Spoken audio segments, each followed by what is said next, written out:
Have you ever done a piece of healing work, felt worse afterwards? Not like a little bit tender or a gentle wave of emotion, but genuinely wrecked, wiped out for days and anxious and numb and wondering if you've made things worse instead of better. If that's happened to you, I want you to know it's not because you're broken and it's not because the work doesn't work. It's because somewhere along the line you went past your edge. You took on too much and your nervous system has had to spend days afterwards trying to come back from it. So today we're on J of the A to Z of somatic healing, and J is for just enough. The principle that I think gets overlooked more than almost any other in this work, and the one that sort of quietly determines whether your healing actually moves forward or sends you backwards. So hi, I'm Mercedes if we've not met before, and I'm trained in somatic healing and yoga and lots of other things as well. And I'm sharing all these things from my experience of healing myself and while I'm still on the healing journey as well. And the idea is that by the end of this video, you'll understand what just enough actually means in terms of somatic healing and why pushing past it sets you back rather than forward, and how to start recognizing your own edge before you cross it. These are one of the mistakes that we often make so often.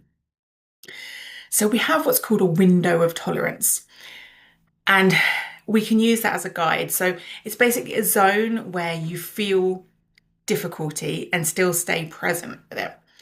And that's where the healing actually happens. So the idea is that we want to stay in that window of tolerance. And if there's too little activation, then nothing will shift because we're not actually getting into that window of tolerance to do anything. So you stay comfortable. That's when you stay in your comfort zone and you're not really doing anything. So you might be reading the odd book, but not implementing anything, and you're not really taking action. That's when we haven't actually got into our window of tolerance. Or there may be too much activation and you will overwhelm your system. So you don't process and you actually end up re-traumatizing yourself. And that's when we do too much, essentially.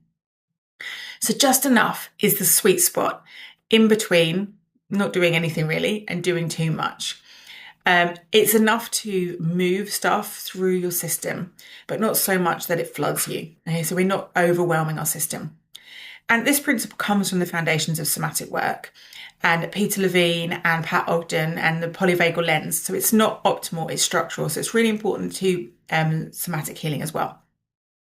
So think of it like exercise. You don't build muscle by lifting a weight that crushes you, and you don't build it by lifting nothing. You build it by working at the edge of capacity. And somatic healing is the same as that. So it's kind of that same principle. But there is a reason why so many of us actually push past our window of tolerance, because we have been taught that more is better. So more effort, more work, more catharsis, more breakthrough. And the healing industry often rewards the dramatic results. So when we see like big releases or deep crying or that huge breakthrough moment, and that's not always healing. Sometimes we're dressing up overwhelm as progress. So we think that we are healing, but then what happens is we've just brought so much up into our system that we're flooded, and we need to either have therapy to reintegrate all of that, or we end up re-traumatized and actually in a worse place than we were before we started. And this can hit particularly hard if you have ADHD, because your nervous system is pretty much wired for all or nothing. So you either don't engage at all or you go all the way in. And that middle path can feel really unfamiliar. And high achieving women particularly will struggle with this, because you've been rewarded your whole life for pushing through, for just one more, for doing more than was asked. And that wiring doesn't switch off when you start healing. So we kind of think that we have to release as much as we can, as quickly as we can. And we also can sit with an urgency. So the sooner I heal, the sooner I get my life back. And so we push, our body pays for it, our emotions pay for it, and we actually go backwards. And this is something that I've had to learn. I've done healing through things like TRE, and I did a healing with a magnet as well that really pushed me over the limit. And I did the all or nothing. So I did it, pushed me over the limit, and then I pulled back and did nothing. And then so it had no real benefit for me at all. And I've been learning gradually through my own experience to find that middle way. So if you do go too far, just so you're aware, this is what it can look like. So you can feel wiped out for days after a session or a practice. And if that happens, it's a really good sign that you've gone too far. or you may suddenly have a spike in anxiety or insomnia or shutdown because you've essentially released so much cortisol into the body and adrenaline that our body is struggling to process it.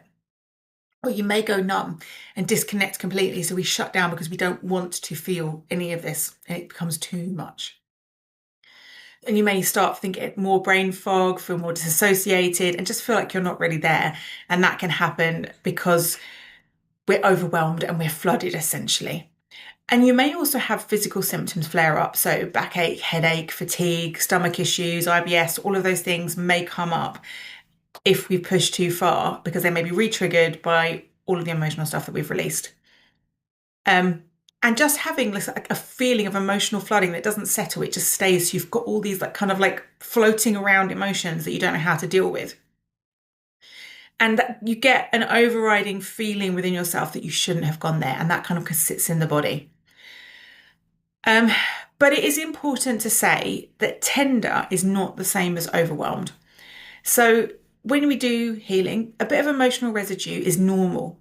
Okay, so what happens when we heal is we release something. So let's say, especially when we're working in our body and we're releasing the tension in our body, if we release a little bit, we get a little bit of emotion released, we process that and we reintegrate it into our system. And that's the healing process.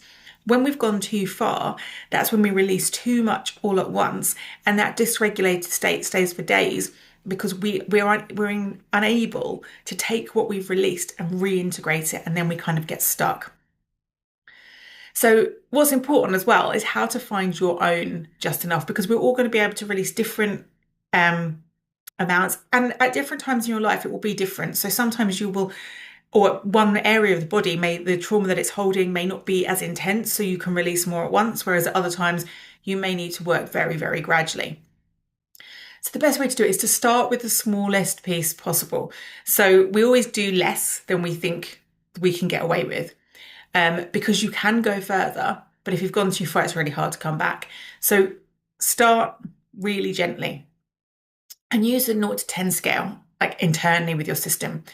So if you're touching something like 6 or 7 and that's what you're feeling in that release, that's a good range to be in. If you're starting to get at 9 or 10, that's how you're feeling everything's flooding you, then you've gone too far and you can back off a bit and do a bit less.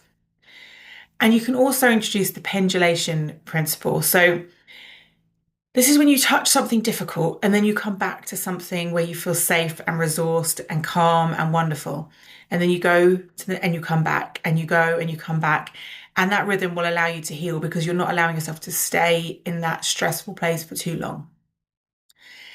And also start to trust the signals that your body is sending you. So if you feel contraction, you feel like the body is pulling back from something, it's information, it's not weakness. And it's time to listen to it. And it's listening to, is the body telling you that it just doesn't really want to be doing this right now? Or is it telling you that it's feeling like this is too much?